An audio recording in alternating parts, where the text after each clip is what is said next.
Straight ahead on this week's Falcon Fever, the baseball team played host to a PBC opponent at home. We'll tell you how the guys did.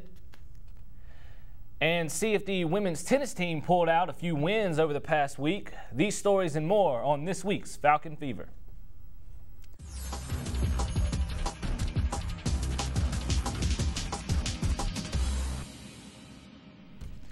Welcome everybody, your source for Montevallo sports right here. I'm Daniel Vest and this is Falcon Fever. And I'm Coleman Sears. Let's hit things right into baseball action. The team faced Armstrong Atlantic 3 times over the weekend and fought hard but fell in each game. Let's get to the stats. In the first match, UM played the Pirates in what would be the longest game in the program's 15-year history. The Falcons led for most of the game and by 1 run going into the top of the 9th. But Armstrong Atlantic pushed across the tying run and sent it into extra innings where they defeated Montevallo 8-5. In 13, Will Fulmer led the Falcons going 1 for 7, driving in a run. His one hit was a huge home run. Blaine Rosenberg also had a decent night at the plate. He drove in a run and hit a triple in the contest and went 1 for 4 in the game. Montevallo had 11 hits and 4 errors on the night. The last 2 games of the series for the Falcons and Pirates were a doubleheader.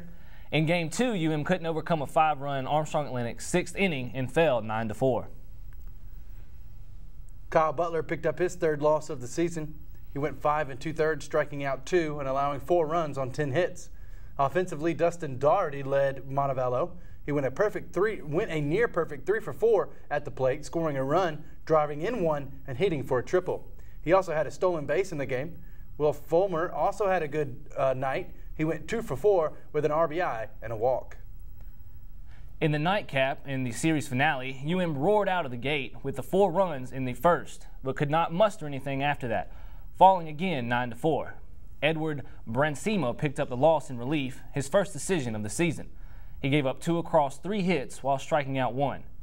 Blaine Rosenberg provided all of the Montevallo offensive run production as he launched a grand slam in the first to give UM the early lead.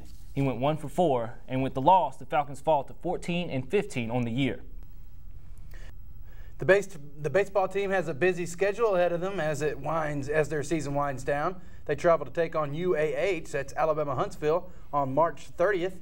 April 1st, the Falcons stay at home to play PBC opponent Augusta State, and on April 2nd, the Falcons take on Augusta State in a doubleheader. The men's golf team just finished up the Lander Bearcat Invitational. The guys teed it up in Greenwood, South Carolina, and came out in 12th place, scoring a 21 over 597 overall. Aaron Ebert and Austin Murphy led the Falcon golfers as they tied for a 24th place finish, shooting a 2 over 146 through 2 rounds.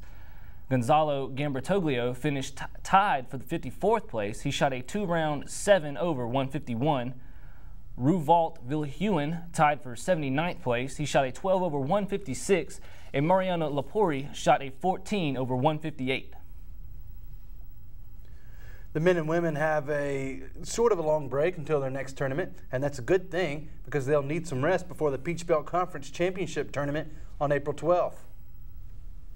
There's not much left of the tennis season. What do you think of the Falcons' chances? Well, man, they've had a rough season. They've been struggling so far, but I'm really hoping they can pull it out here at the end. Yeah, I hope so. They got an opportunity. UM picked up a few wins, but were unable to take an entire match. Kayla Hackett led the Falcons in set wins with 7.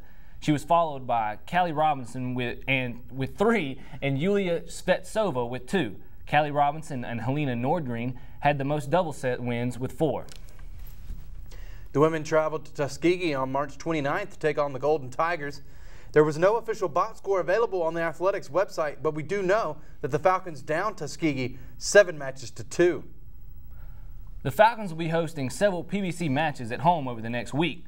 On March 30th, the Falcons host Armstrong Atlantic, and on April 5th, they host the Pacers of USC Aiken. Well, looks like that's all the sports we got for you this week. Kind of a short week. Remember, if you've got any video or pictures of Montevallo sports on the road, please send them to umfalconfever@gmail.com.